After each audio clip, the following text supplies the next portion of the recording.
लेकिन आमतौर पे होता ये है, दुनिया भर में इसी तरह ही है, पाकिस्तान में भी है, कि जब लोग बेच रहे हैं तो खरीदार नहीं होता, सब बेचना शुरू कर देते हैं। और जब लोग खरीद रहे हैं तो फिर कोई बेचने वाला नहीं होता, मतलब सब लोग खरीद ही रहे हैं, किसी भी कीमत पे खरीद रहे हैं। ये बेसिकली कस्टमर जो होता है या जो कोई है, उसकी जो नीड है, रिक्वायरमेंट है, उसको मीट करने का नाम है बेहतर तरीके से उसको प्रेजेंट करना, जो उसकी क्वेरीज हैं उसको अच्छे तरह से आंसर करना, और जो बेच रहा है उसको इस बात पे आमादा करना कि भाई मार्केट को देखो, अगर आपको पैसों की जरूरत है तो रीजनेबल प्राइस बेचो, सो दैट कि तुम्हारी डील हो जाए, तुम्हारे पास लिक्विडेट आ जाए पैसा। वो लोग जो कि इंडिविजुअल कैपेसिटी के अंदर है और वो डीलर्स के पास जाते हैं जो हमारी चीज़ बेच दें, वो बेच नहीं पाते, उनको चाहिए कि वो अपने मैकेनिज्म बनाएं कि किस तरह से वो चीज़ को प्रेजेंट करें, बेचें, लोगों को दिखाएं, ओरिएंटेशन, उस प्रोडक्ट को अच्छा करें, और थ्रो अवे प्राइस या थ्रो अवे ज़हन में ना बनाएं, यानी वो कहते हैं टके टोकरी ना करें।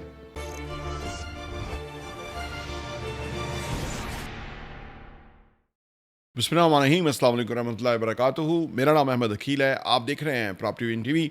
रियल एस्टेट बेचना एक आर्ट है, साइंस है, स्किल है, मजाज है, रवैया है, ठीक है ना जी। ये क्या है, ये बहुत ही मुश्किल है डिफ़ाइन करना।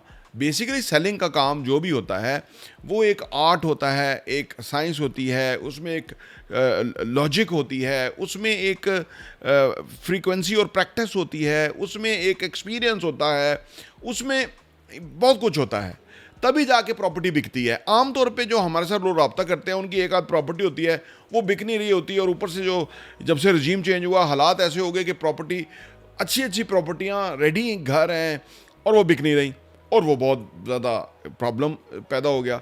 हुआ ये कि जब 125 रुपये हमारा रुपया डिवैल्यू हुआ तो जो मटेरियल की कीमतें थी वो ऊपर चली गई, अब कास्ट बढ़ गई। अब एक बंदा अगर उसने घर बनाया हुआ है, अगर वो पुरानी कास्ट पे बेचता है, जब वो नया बनाने जाएगा तो आप सोचिए वो क्या करेगा, मटेरियल महंगा लेगा, तो उसकी बजाय वो कहता है कि नहीं बिकता, इंतज़ार ही कर लेता हूँ।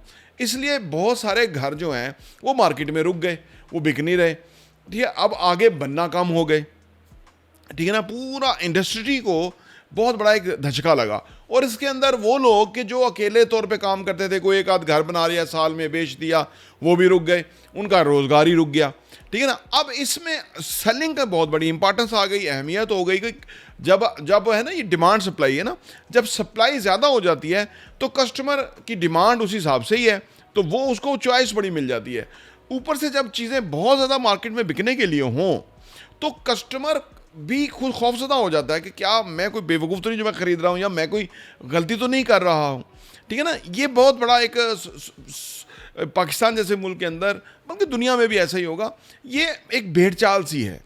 हालांकि जो इन्वेस्टमेंट है वो तब करनी चाहिए, जब कोई चीज़ तब खरीदनी चाहिए जब लोग बेच रहे हों, क्योंकि आप ठोक बजा के अच्छा पैसे के ऊपर अच्छी चीज़ पिक कर सकते हैं।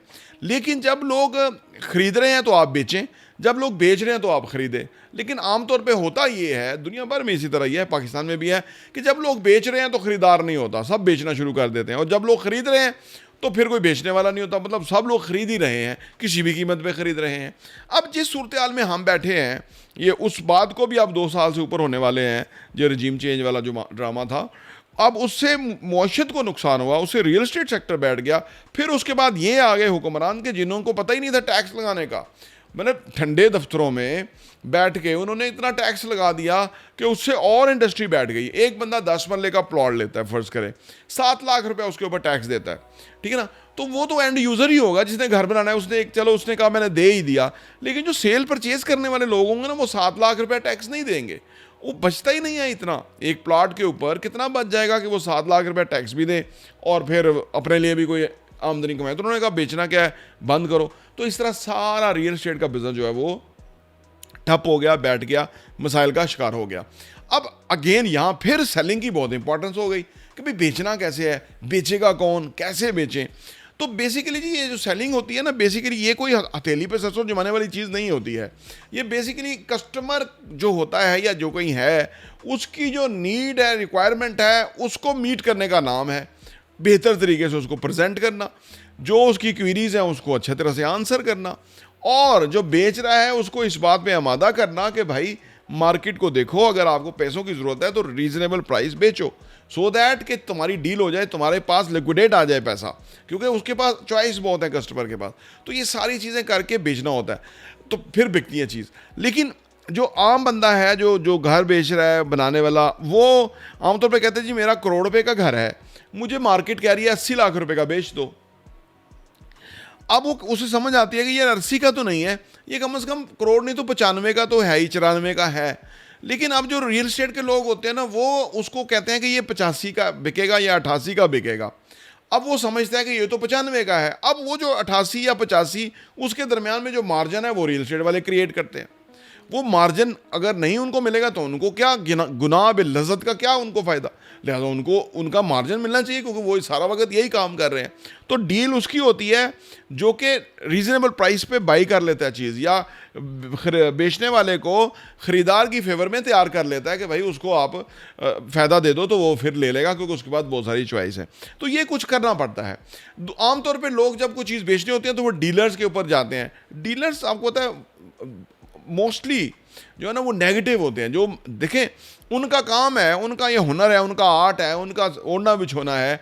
चाहिए तो ये है कि जब मार्केट ख़राब होती है तो वो बेहतर प्राइस के ऊपर चीज़ जो है वो किसी को दे दें, ताकि वो ख़रीदार जो है उसको आने वाले टाइम में फ़ायदा हो जाए। मार्केट ने तो उठना ही उठना है।